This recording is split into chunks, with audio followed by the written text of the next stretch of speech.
Hey there, this is Pastor Eddie, and I wanted to start a series of stories for you each week on our webpage. And these that I'm going to begin with are from my father. He published this in a book in 2006. And if any of you are interested in looking it up, it is titled Before Aspirin and Other Things by Reverend Joseph E. Fulford, and it's through iuniverse.com. My dad was born in 1927 in the panhandle of Florida, a place called Bonifay, which is about 90 miles west on Highway 90 of Tallahassee, Florida. And of course, you know Tallahassee's the capital of our great state. And the first stories, about a dozen of these, deal with growing up in that part of our country in the 1930s and the early 1940s. Dad took those stories and made them into brief devotionals, and so I'd like to each week read one of them for you and then make a few comments, personal comments, what it means to me. The first one is titled The Nose and the Coffin. Interesting title. It was winter, and I was 8 years old when my uncle died. His body lay on the bed under a white sheet at the farmhouse. We all went. It was then I experienced my first serious thoughts about death and what follows. Small gatherings of people stood around the dirt yard and on the porch, engaged in quiet conversation. My widowed aunt sat in the parlor in her black taffeta dress. Family members and friends met her with hugs and weeping. Outside, a still sadness had settled over the cold, sun-bright day. At the corner of the yard, the coffin maker fashioned my uncle's casket on two sawhorses. The tap, tap, tap of his hammer on 8 penny nails gave dispirited rhythm to the downcast feeling I already felt in the cold air. Then, when my uncle's body was placed in the pine paw, a serious flaw was detected. It seemed the carpenter had not given due consideration to my uncle's long, sharp nose when calculating the depth of the coffin. And when he was laid in, it became painfully obvious that the lid would flatten his nose when closed. Promptly, there issued from my aunt and her sisters such a tirade of dissatisfaction that the craftsman was more than willing to correct the defect. "Oh, yes," he said, "I can fix that easily. No problem." He lifted my uncle's body a little and adjusted the mattress.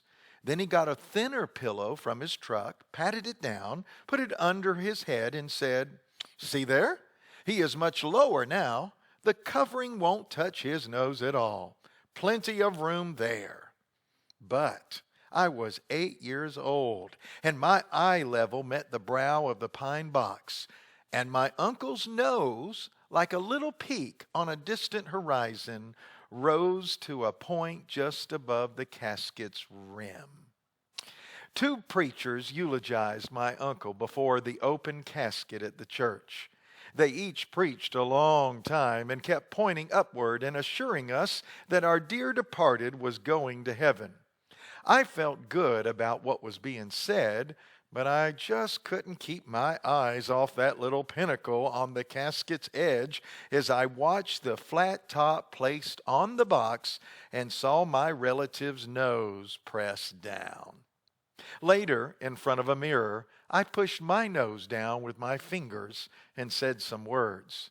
The sound of my voice was strange. To say the least, I deemed it an awful thing to spend eternity with a flattened out nose and talking funny.